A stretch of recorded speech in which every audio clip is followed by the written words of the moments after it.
Thank you. Well, where'd she go? Oh, hi, Millie. Thank you, Millie. I asked Millie to sing that particular song today because I was like, oh my God, that song would be perfect with my talk. And if you're holding a bulletin, you might notice that the title of the talk that's listed on the bulletin is Who Moved My Cheese? And so you might ask yourself, how on earth can a song about flying at all relate to cheese? And so my answer is that it actually does not at all. I can explain what happened. It was New Year's Eve, and my husband and I were enjoying this great New Year's Eve out with good friends, actually a bunch of Unity ministers. We were having a great time, believe it or not. But we were having such a great time that the next day, we had decided, hey, January 1st, let's not go out at all. Let's just stay in and actually do some work. And so we actually stayed in on January 1st, and Victor went down to the basement recording studio where he does his music. He's a school teacher, but also a musician. And I stayed in the living room and worked on what I thought would be the finishing touches of my talk on who moved the cheese. And as I'm sitting there looking at the talk that's before me, there's this little glimmer of sound that's coming up from the basement. And I realized that this same song he's been singing for quite a while now. But I kind of, it was in like the periphery of my attention. And then as I paid attention to it, I realized what he was singing. He was singing a new song that he had written called Let It Go, Let It Fly. Let it go, let it fly. And I remember, kind of singing along, which I'm not going to do here, but I was kind of singing along, and I realized that without even consciously doing so, I was really less focused and less interested in my own talk than I was on what he was talking about there. I mean, how apropos, right? I'm doing a talk on Burning Bull, and he's downstairs singing Let It Go, Let It Fly. And what the song was about is actually the sort of individual, everyday irritations and annoyances that get to us. And so his song was about, like when you call a company and you're expecting a human being and you get a computer, let it go, let it fly. And so I reflected on that. But I noticed that it wasn't the letting go of disturbances that I was focused on, but the very last line of his song that really stood out for me, that I found that I was really sort of paying attention with all of my being. And it was this: let it go so you can fly. Let it go so you can fly. And so that's all I could think about, flying. And so I sat there and I reflected on how, wow, isn't that like core to what Reverend Sandra and Duke and I say in so many different ways, like every Sunday, that our souls are meant to be free. Our souls are meant to fly, in fact, to soar. Right? We were meant to be unbounded by our history, whether it's our personal history, whether it's our parents' history, our society or our nation's history, or the history even of our race. We were meant to be spacious, right? To live wide open in our hearts and our minds so that we could both generously receive as well as give the infinite bounty that is spirit. We were meant to be brilliant and magnificent and shiny and sparkling. We were meant to love without condition, to serve without bias, And we were meant to prosper without limitation. We were meant to love without condition, to serve one another without bias, and to prosper without limitation. We were meant to fly. And you know, the thing is, for most of us, if we are steeped in our prayer and our meditation practice, we get this for the most part, right? But even with a daily practice of purifying consciousness, we can often find that after a series of days, and then maybe after a series of weeks, and then of months, and then by the end of the year, it's like we haven't quite gotten rid of some dusty old thoughts. Maybe thoughts even that we inherited from our parents or our grandparents even, and we store those thoughts like treasures in the attics of our minds. And then maybe also what some of us do is that we don't actually fully experience all of the experiences that happen to us, that are here before us, but instead what we do is we repress the ones that we believe are unsuitable or improper, right? And then we store those in the basement of our consciousness. And then gradually, over time, we find that somehow, somewhere along the way, we don't feel as free as we used to. We don't feel that sense of expansiveness that we know intuitively that we were born to.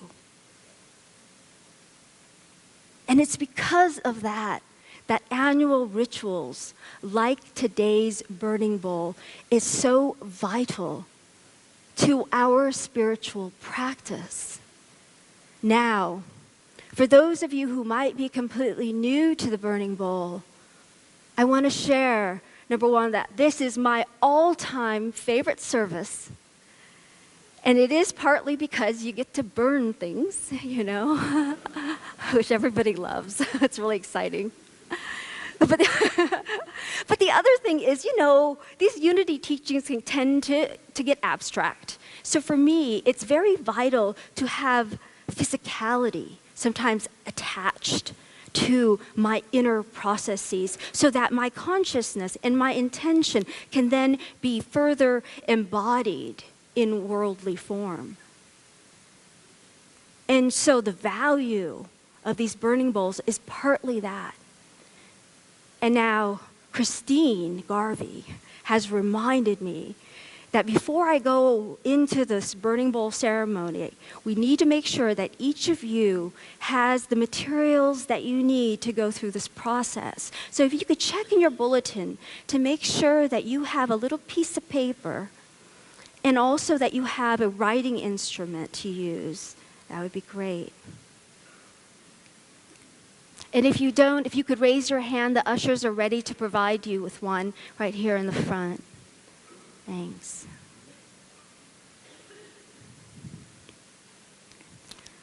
So as you gather your materials, just want to say that, you know, this is really special to be in a community where we can be doing this together with collective intention, and to do this in a way where we can join together to support one another's souls in soaring.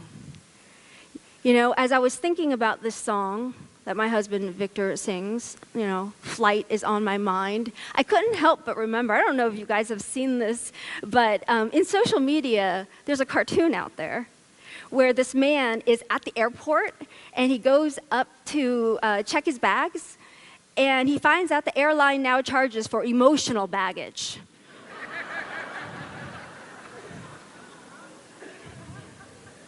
Yep. So my question to each of you is, if you knew that on your soul's journey, you were paying a price for the emotional baggage, the wounded self, the limiting and unhelpful beliefs that you still carry, the resentments that you still hold. I invite you to ask yourself, at what cost to your journey do you hold these things? At what cost to your soul's journey do you hold on to that sense of victimhood or woundedness or judgmentalness or sense of inferiority or unworthiness? Would you be able to afford the flight? Would they even let you on the plane if they knew, right? So those are the questions that I invite you to consider today.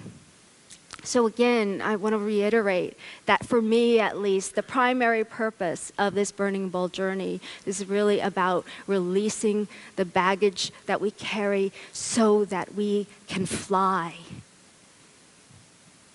Now, I also want to mention that I do this ceremony, this ritual, just slightly different from how some others might do it. There's a reason for that.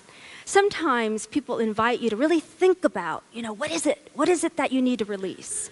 And I actually don't start there. When I do this ritual in my own being, where I first go is not what I am against or what I am sick of in myself. What I go towards is what my soul wants to express and be at this stage in my life. I start from my yes. I start from vision. And then the no, the denial, the release just follows from that vision. It's William Ury, who's a Harvard professor, who basically said this: instead of starting from no, start from yes. Root your no in a deeper yes. A yes to your core interests and to what truly matters. When you focus on your yes, what you release then is less about what you're against and so much more about what you are for. And I have two examples to offer you about this. One is that of a friend of mine who's a Unity minister from back home in California. And he, in his late 40s, became fitter than he had ever been in his entire life up till then. And he says, it's because, Nhien, I didn't focus on all the yummy foods that I had to not eat anymore. I didn't focus on the habits that I had to stop. I focused on the vision of my healthy and vibrant self and all the activities and things that I could do in that body. And when I focused on that, the other stuff more readily fell away. When I focus on my yes, my no becomes apparent, and it readily, gently, rather than aggressively, gets pushed away. And I have a personal example of this. Some of you heard that I went to Ireland, actually, took a flight to Ireland with my husband on a belated honeymoon this summer. What perhaps not many of you know is that, oddly enough, this Asian female from Orange County had, since I was a little girl, loved everything from Celtic crosses to Celtic music and rolling green hills and horses. But every girl loves horses. But I had this thing about Ireland. And what's interesting is that in trusting my journey, it wasn't like I'm like, okay, I'm going to make a goal of going to Ireland.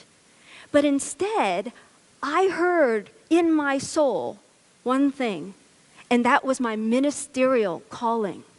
And what was interesting is that when I said yes to that which was abundantly clear, then a series of very obvious no's presented themselves in my life.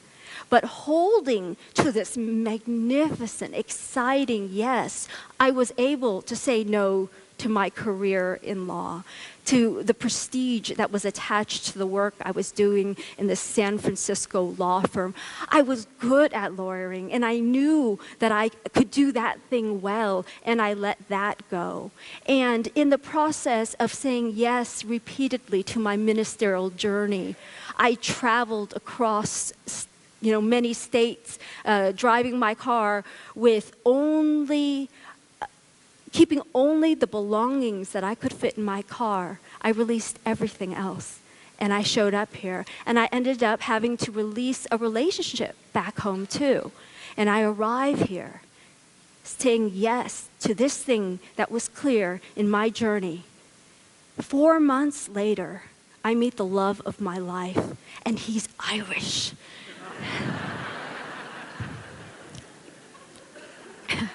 So it all worked out.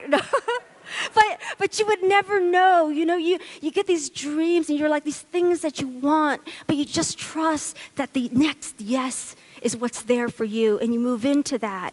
And then when you just hold that vision of that next yes that is clear, and it becomes obvious what you have to let go to take that next movement toward that bigger yes. And so, it's your turn.